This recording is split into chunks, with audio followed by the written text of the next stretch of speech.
It started with something simple. A conversation, a spark. I knew then I wanted to spend the rest of my life with you. Then came the question. And the yes. I was so nervous.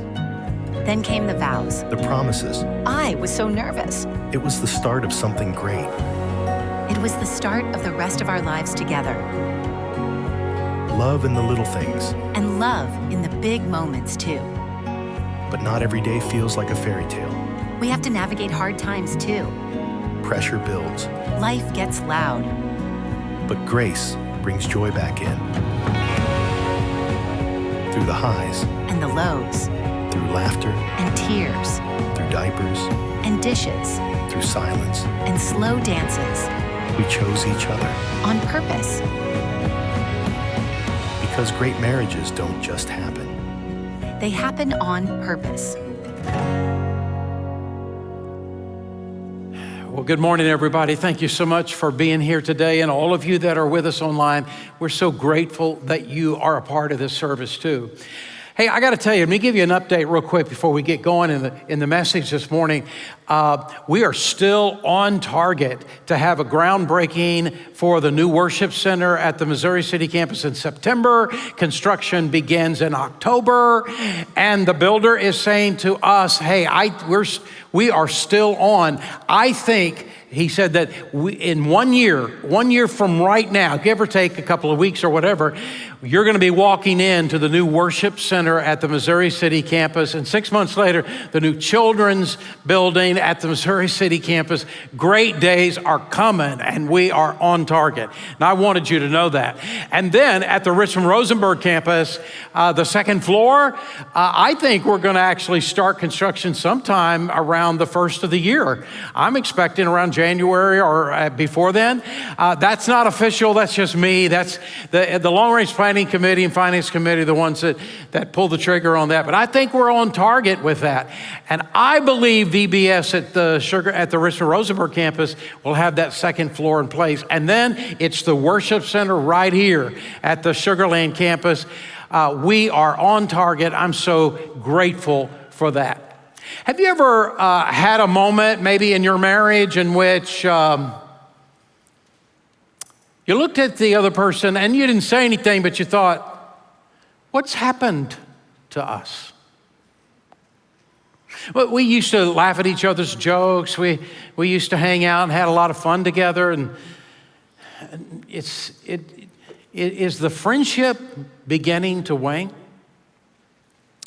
I bring it up because Kathy and I a few weeks ago were in a restaurant, and in that restaurant we were seated and we were talking about a whole lot of different things.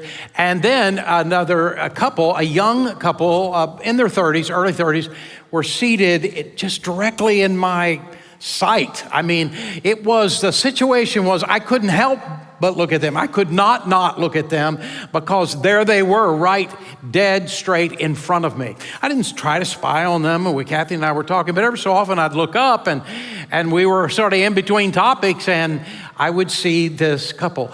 They were in their 30s. It looked like she was just probably a few weeks away from delivering their child and just sharp young couple. But I noticed, and every so often when I looked over there, they weren't talking to each other. And it's not like they were on their phones and electronics. I didn't even see any of it. It was just, they were looking in opposite directions. And I never saw anything different. I just looked maybe 4 or 5 times over the course of the meal. And then I saw the guy, I guess he had paid, I don't know, obviously he had. And he stood up and he just started heading for the door. He was walking out the door. And his wife saw him and interpreted what he was doing. So she got up, and I thought how odd that was. And rude. And I mentioned it to Kathy, and then we went on with another topic. That night, I was thinking about the day, and I was thinking about this young couple, and I was thinking, I really feel sad for them. I guess they're having a bad day or maybe a bad week, and And they would have never done that while they were dating. When they saw each other walk in the room, their hearts would just jump and they'd be so excited, and they'd be so excited to talk with each other and be with each other. Something happened. In your house, in your kitchen, in your apartment, in your kitchen and bathroom and outside plugs, there's our electric outlets that are called GFIs. Is that right? GFIs? And they have a little breaker built in to that outlet. And it's there for a reason, because if anything happens with water nearby it, the breaker it engages or disengages or whatever it is. And now it's rescuing you. So during that time, the things that were plugged into it are still plugged into it, but they're not getting any spark. There's no electricity, there's no power. Now you overcome it by pushing a button, and when you push the button, it re-engages and all the power's back. I think in marriage, every so often, we need a reset. Doesn't that make sense? I mean, things are great, wonderful, it's great to be married, but every so often, maybe there needs to be a reset that happens. And that's part of what I was hoping would happen with this series. And I think it is. And people talking to me about the last couple of weeks, and this is the last in the series. Great marriages happen on purpose. We do something and it helps that marriage become a great, great marriage. And it's just a most wonderful thing. And in fact, thinking about that GFI, I decided to just title this message, Resetting Our Marriage, because it's normal that every so often we need to have a reset. So when that happens, don't panic. It's normal. Every so often, things need to happen. In Genesis chapter 2, verse 24, it says, "Therefore shall a man leave his father and mother and cling to his wife, and the two will become one flesh." That phrase, one flesh, can be translated or interpreted in different ways. But one of the ways it can be interpreted is one mind. That we are thinking together. We got our mind, one mind together. And Peter was meaning that in 1 Peter chapter 3 when he was talking about marriage. We talked about the first 6 verses of 1 Peter chapter 3 was about wives, here's how you get along with that guy that you married. And guys, here's how you get along with that gal that you married. And he helps coach us along the way. And then in verses 8 to 12, I think he talks to us about how to reset the marriage and move forward. And that's what I want to talk to you about today. So Peter, in this passage, gives us about 10 or 11 things that we can do to reset our marriage. And I sort of condensed it into 3 major ideas. And the first is simply this: deepen your friendship. Deepen your friendship. This is what he's telling us. Look at what he says in 1 Peter chapter 3, verse 8. "Finally, all of you be of one mind." That's that idea. Now, this one mind is that when you come into marriage, you have your mind, your spouse has that person's mind, and you don't lose that. You don't lose your identity in marriage. You don't lose that mind. But now you develop, there's some new thing that happens in your marriage. It's called our mind. We have a mind together. And what he's saying is this: finally, all of you be of one mind.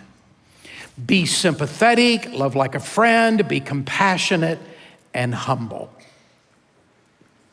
Deepen the friendship. I've heard people ask me from time to time, hey, when does friendship love end and marriage love begin? And I've said it's not an either or, it's a both and. Hopefully that friendship love is growing and developing all the while.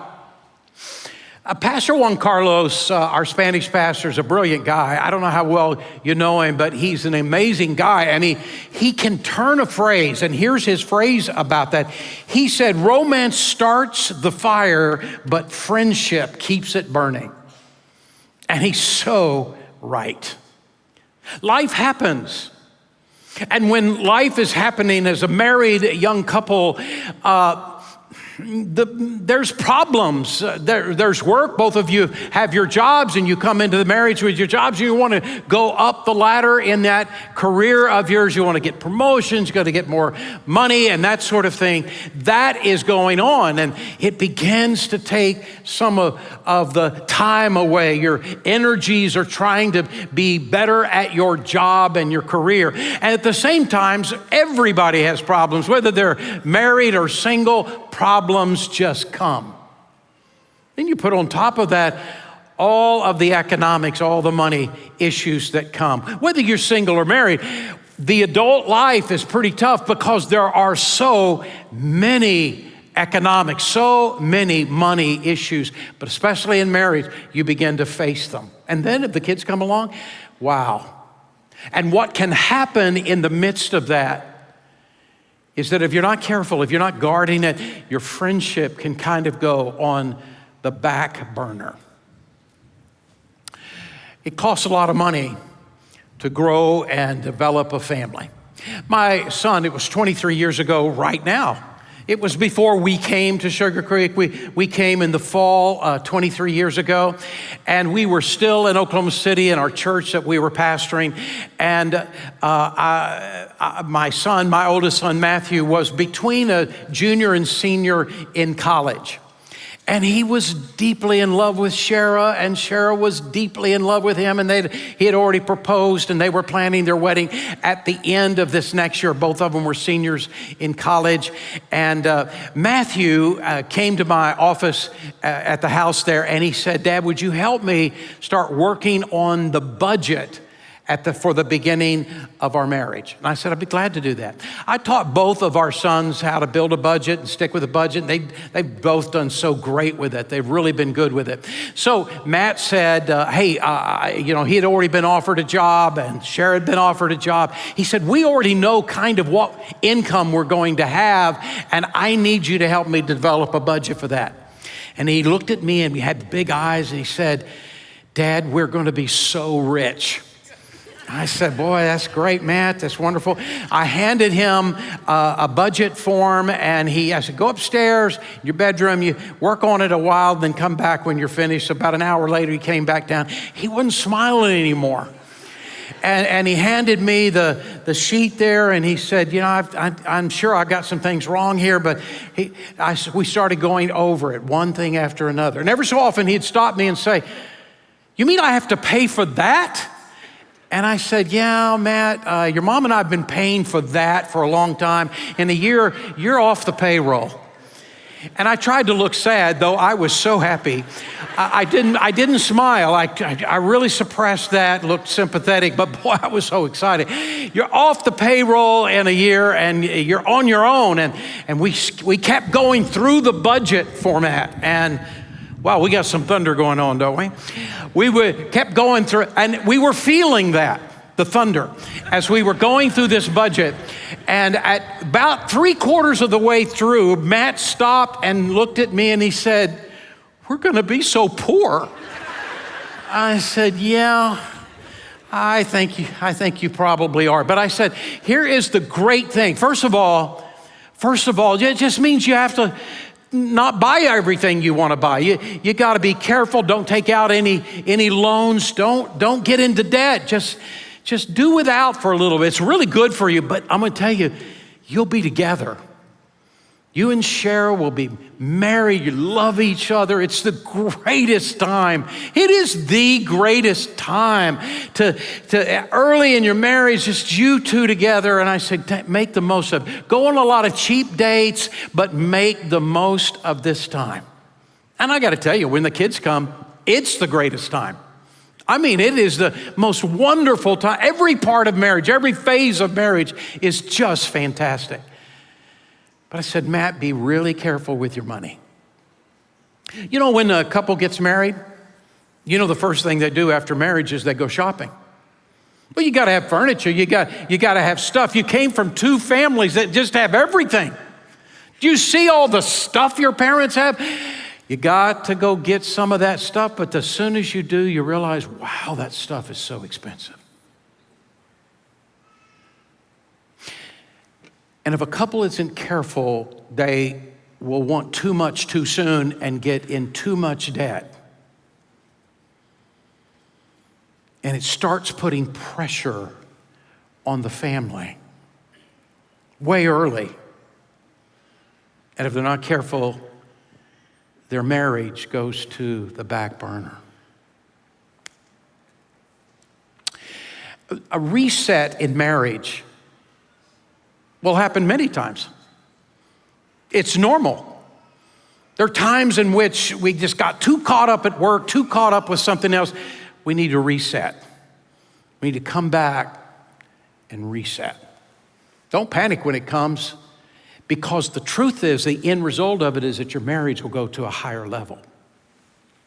Kathy and I, a few weeks ago, started kind of a little bit, it wasn't big, but a reset, and it was because of me.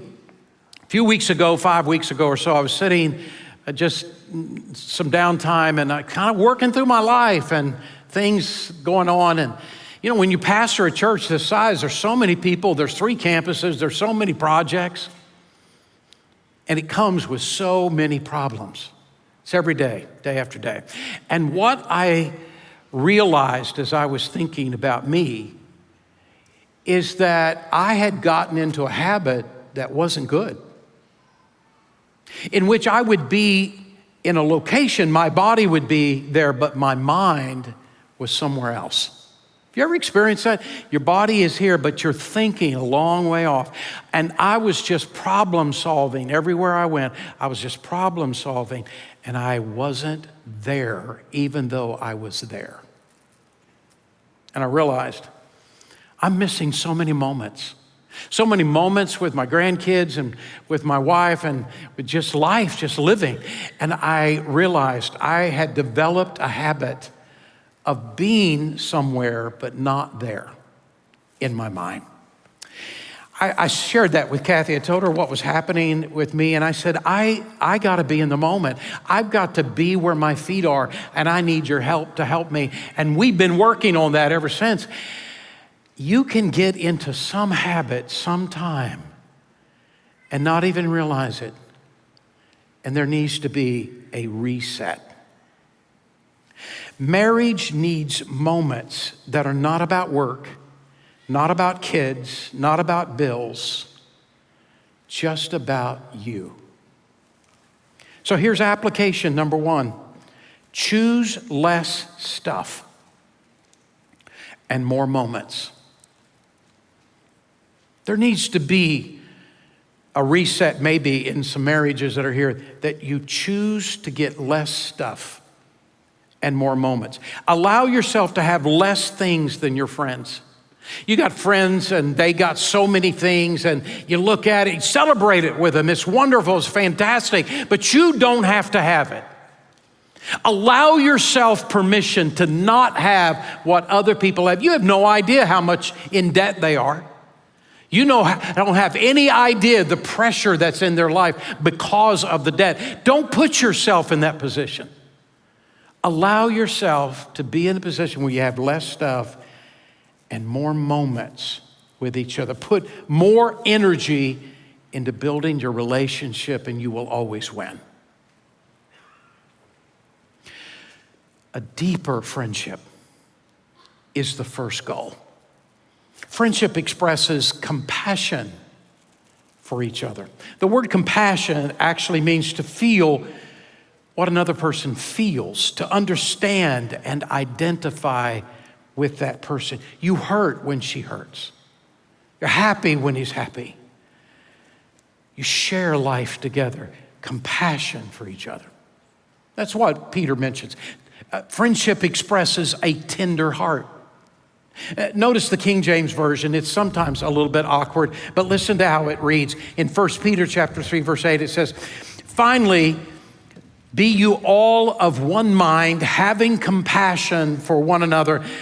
Love as brethren, be pitiful. Be courteous. And some of you ladies are saying, my husband has mastered pitiful. He's got this pitiful thing down. But the actual word pitiful means to be tenderhearted.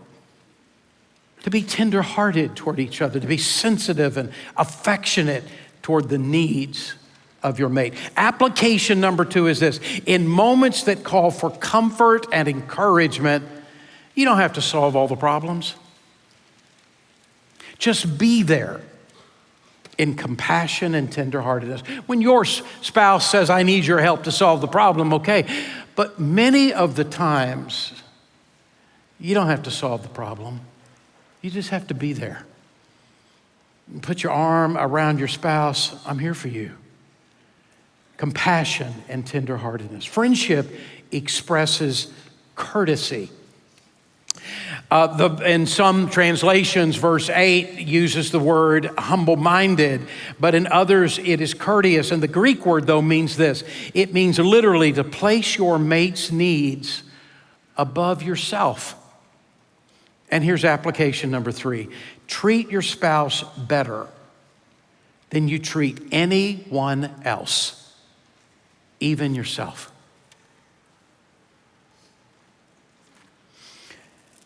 A few years ago, Kathy gave me an anniversary card, and she wrote this: when I tell you I love you, I want it to mean more than when someone else in the whole world says it. I want it to mean that your happiness is everything to me, and that I want only the best for you always, no matter what it takes. I want it to mean that you're more important to me than anything else in my life. When I tell you I love you, I want it to mean that you're a part of me and I'm a part of you. And no matter what happens in this world, we'll be together forever, sharing our lives and our happiness. I love you. I kept this card. I got a little drawer. I put it in the drawer and I've tried to keep things along the way. What's not to keep about that? And here's what I'm suggesting. Maybe it's time to drop some things that aren't necessary and reset the friendship and put some new energy and effort into deepening your friendship with your spouse. So what are you going to do? What changes are you going to make? There's a second thing he has in here. The first one is deepen the friendship, but the second one is learn to respond better in hurtful times. You're a human and you married a human, and two humans living in the same house are going to have times in which they don't agree, times that it's not all that great, and it's just a part of being human. And Peter knew that. Here he is talking about having one mind with others and with especially your spouse. He's talked about improving your relationship with your husband, then your wife. And now he is saying, okay, here's how you reset, you rebuild this marriage into even stronger than it has been. And in the midst of it, he says, now, okay, you're gonna have conflict. You're gonna have times in which it's not so rosy. But in that, he says, but remember the goal. In the midst of whatever you're going through and whenever you're going through it, remember the goal. And he puts it down in verse 10. He says, if you respond, as I've just said in verse 9, we'll look at that in a minute, you will love life and you will see good days. And isn't that why you got married? You wanted to love life. And with this person, you wanted to see great days ahead, and with this person. And Peter says that's exactly what you'll experience. Wherever you are, you can get to that place if you're not there now. Loving life and seeing good days. So how do you get there? Well, he is saying when you're in those times of conflict, control your response to disappointment and hurt. That's verse 9. And listen to how he puts it. Do not repay evil with evil or insult with insult, but with blessing. Because to this you were called so that you can inherit a blessing. You're going to have some hurtful times. Every couple does. Every couple has times in which they disagree, in which they argue, in which they struggle. Every single couple does. You're no different than everybody else. So when those times come, how do you deal with them? What is the right way to go so that you will love life together and see good days together? Well, in James chapter 1, verse 19 and 20, here's what he says. My dear brothers and sisters, be quick to listen, slow to speak, and slow to get angry. Your anger can never make things right in God's sight. Be slow to speak, slow to react, slow to get angry. You know why? He says in Proverbs 15, verse 1, a soft answer turns away wrath, but grievous words stir up more anger. You can't ever make it right by explosions. It doesn't stop. You respond, he responds. You strike back, she strikes back.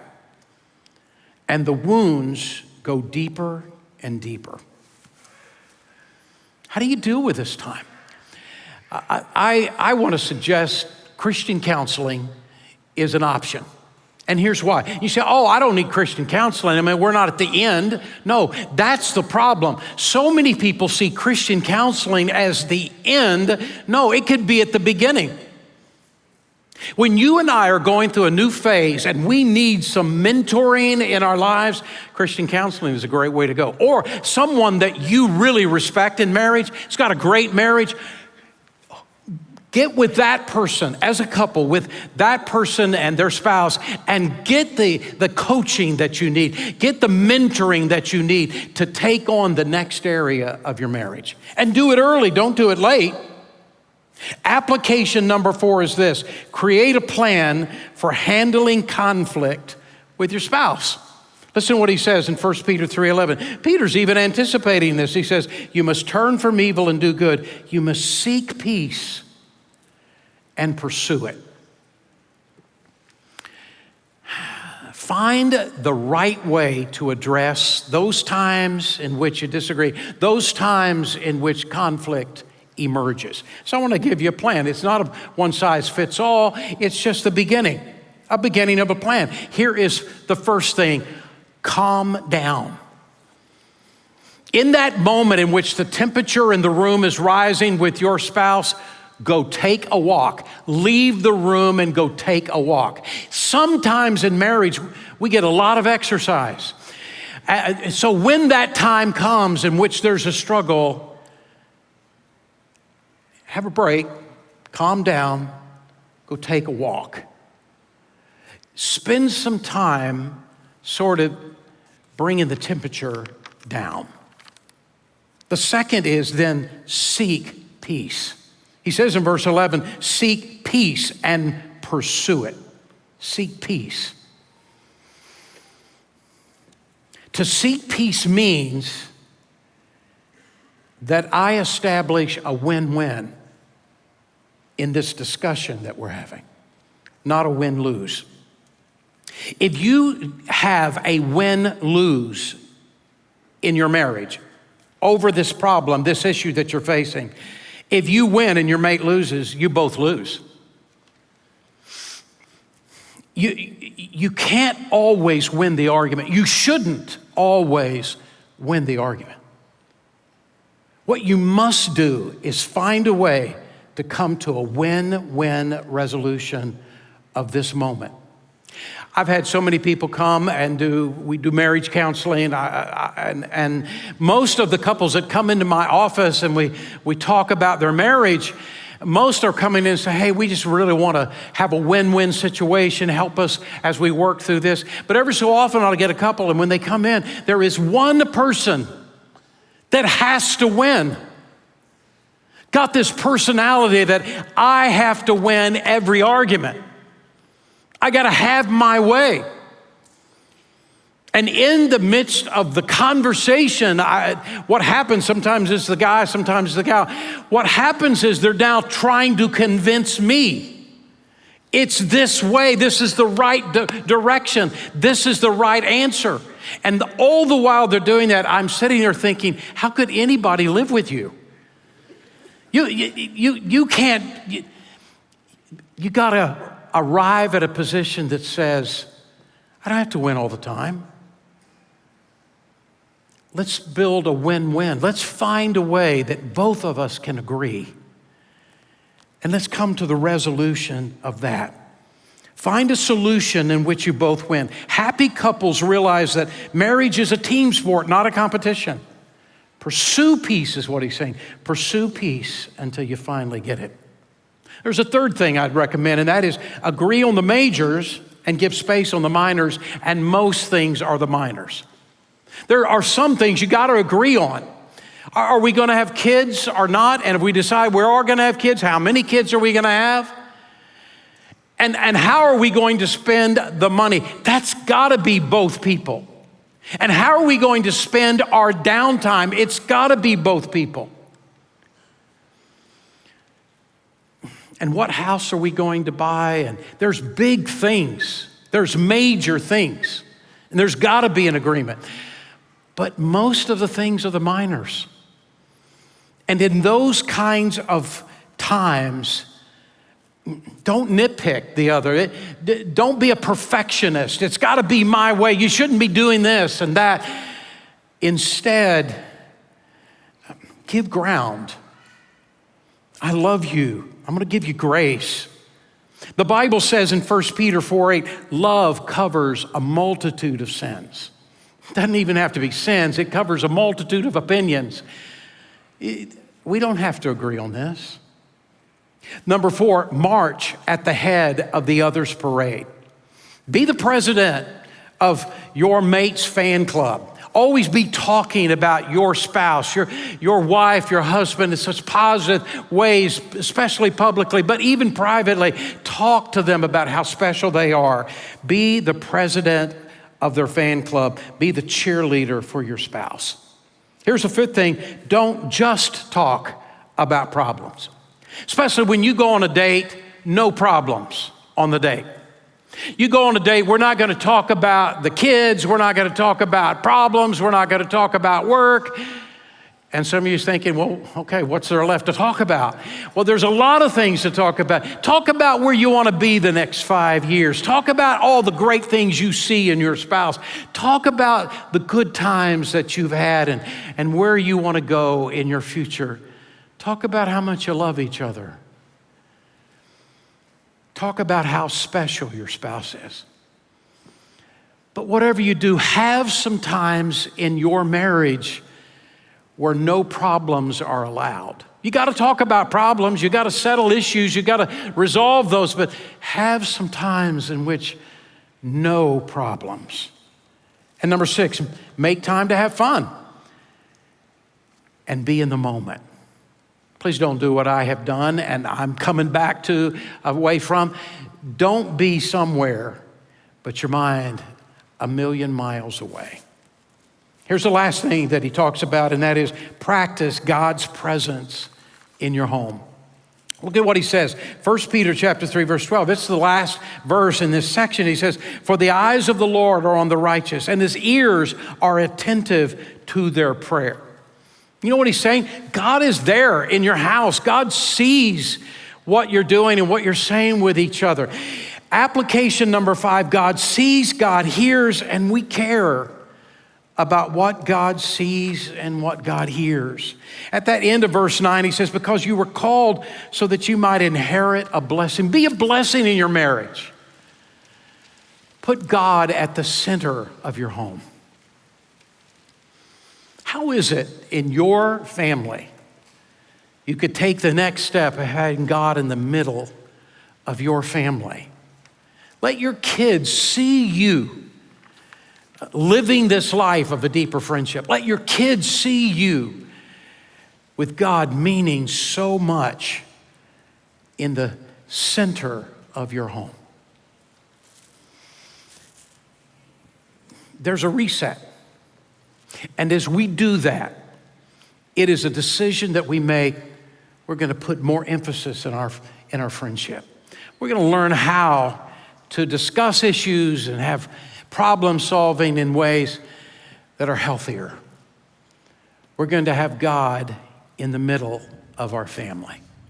I want to pray a prayer right now, and if you agree with the things that I'm praying, would you say to God, not out loud, but just between you and God, God, that's what I want. And let this be a time of recommitment of your family, of you to your spouse, and a time of resetting in your heart. Let's pray together. Father, in Jesus' name, I receive my spouse. I accept him or her for who they are, and I love them. I accept my mate as a gift from you. I accept the fact that every quality in him or her is aimed at completing me, and I want it. I renew my commitment to love my mate as a friend and to deepen our friendship. I give thanks over difficult circumstances, for if I respond correctly to them, they deepen my marriage. So God, I make a commitment to respond correctly. Lord, would you be the center of my marriage? Would you deepen our love for each other? I want that for our marriage.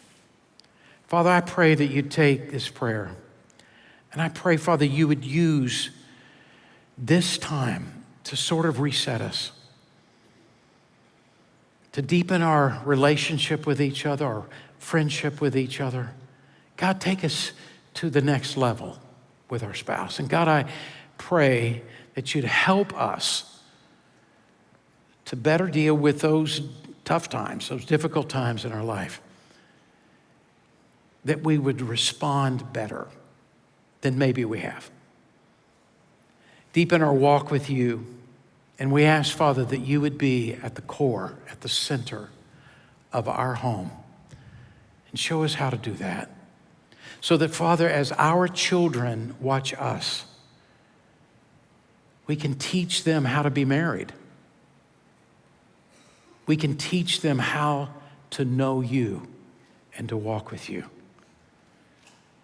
And Lord, I pray this in Jesus' name, amen.